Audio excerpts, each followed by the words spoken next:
All of us are dead episode 2।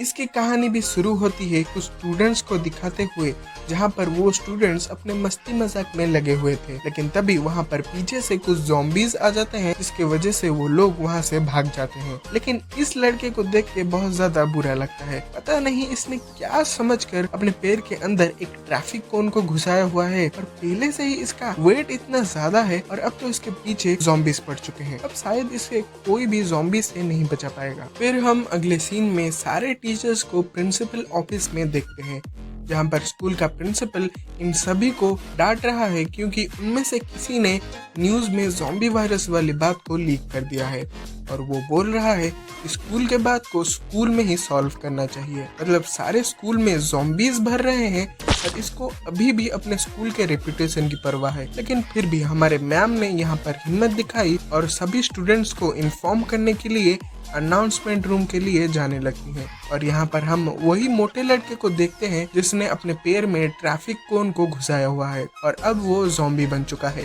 वो ma'am पर attack करता है, लेकिन उसके पैर में ट्रैफिक कोन होने की वजह से वो सीढ़ियों के ऊपर गिर जाता है। फिर हम कैंटीन का सीन देखते हैं, जहाँ पर चारों तरफ अफरा तफरी मची हुई है और सभी लोग ज़ॉम्बी से बचने के लिए यहाँ वहाँ भाग रहे हैं। फिर हम ओंजू को देखते हैं, जिसको लास्ट एपिसोड में एक ज़ॉम्बी ने अटैक कर दिया था और वहाँ पर सैन आकर उसे बचा लेता है। फिर वो दोनों वहाँ से भागने का रास्ता ढूंढने लगते हैं। फिर हम वहाँ पर एक लड़के को देखते हैं जो कि उन्हीं बुली करने वाले ग्रुप का एक मेंबर है, और उसको हम बुलाएंगे बुली बॉय। वो बुली बॉय उन ज़ॉम्बी से बचने के लिए एक जगह पर जाकर छुप जाता है। फिर सैन और ओंजू कैंटीन के खिड़की में से बाहर चले जाते हैं, बट बाहर भी चारों तरफ ज़ॉम्बीज फैल रहे हैं। लेकिन फिर भी सैन ओंजू को बहुत ही मुश्किल से ज़ॉम्बी से बचाकर अपने क्लासरूम के अंदर ले आता है, और नीचे से सॉन्ग्यू और प्रेसिडेंट भी ज़ॉम्बी से बचकर क्लासरूम के अंदर चले आते हैं। और अब इस क्लासरूम में जितने भी सारे स्टूडेंट्स हैं वो लोग बहुत ही ज्यादा डरे हुए हैं और ये समझ नहीं पा रहे हैं कि आखिर स्कूल में हो क्या रहा है।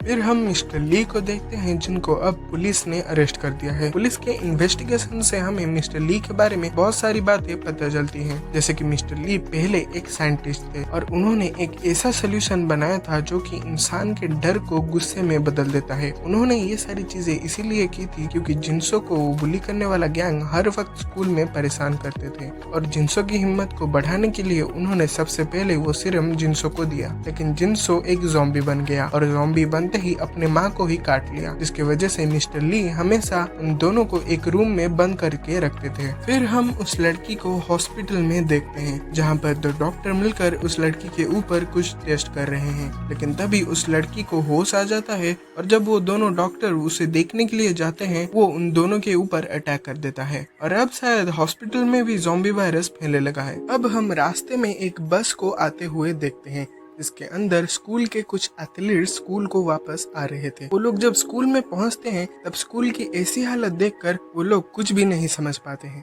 वहीं क्लासरूम में उन स्टूडेंट्स को एक फोन मिलता है, तो वो जल्दी से इमरजेंसी कॉल करते हैं और उन ऑफिसर को अपने स्कूल में हो रही सारी बातें बताते हैं। लेकिन वो ऑफिसर उन सब की बातों को ज्यादा सीरियसली नहीं लेता है। बट तभी वहाँ पर हॉस्पिटल और बाकी सारी जगहों से भी ज़ॉम्बीज के बारे में कॉल आने लगता है। क्लासरूम में उन सभी को लगता है शायद उस ऑफिसर ने इनकी बातों को सीरियसली नहीं लिया है। इसी वजह से ओंजू रेस्क्यू टीम को कॉल करके उनके स्कूल में आग लगी है बोलकर उन्हें अपने स्कूल में बुला लेती है, और उस रेस्क्यू टीम में ओंजू के डैड भी थे। यहाँ वो पिंक स्वेटर वाली लड़की प्रेसिडेंट और बाकी सब से लड़ाई करने लगती है, और जब सैन का दोस्त जोंगसू उसे रोकने के लिए आता है तब वो उसे भी बहुत ज्यादा बुरा भला कहती है। और यहाँ पर हमें पता चलता है शायद उस लड़की को जोंगसू ज्यादा पसंद नहीं है। यहाँ इनका झगड़ा चलने की वजह से डोर के पास तब कोई भी नहीं खड़ा था, और वो पीटी टीचर जिसको हमने बस में देखा था वो क्लासरूम के अंदर घुस जाता है। वो पीटी टीचर वहाँ पर आके सभी को बोलता है सारे विंडोज और डोर्स को टेबल और चेयर से कवर कर दो। बच्चे उसकी बात मानकर सभी टेबल चेयर्स को लेकर डोर्स और विंडो के सामने रख देते हैं। लेकिन तभी हमें पता चलता है कि उस पीटी टीचर को भी ज़ॉम्बी ने काट लिया है। वो लोग उसे बाहर जाने के लिए बोलते हैं, लेकिन तभी वो ज़ॉम्बी में बदल जाता है और एक लड़की को काट लेता है। वो लोग उसे रोकने की कोशिश करते हैं, लेकिन सिचुएशन बहुत बिगड़ जाती है और उन लोगों को क्लासरूम से बाहर आना पड़ता है।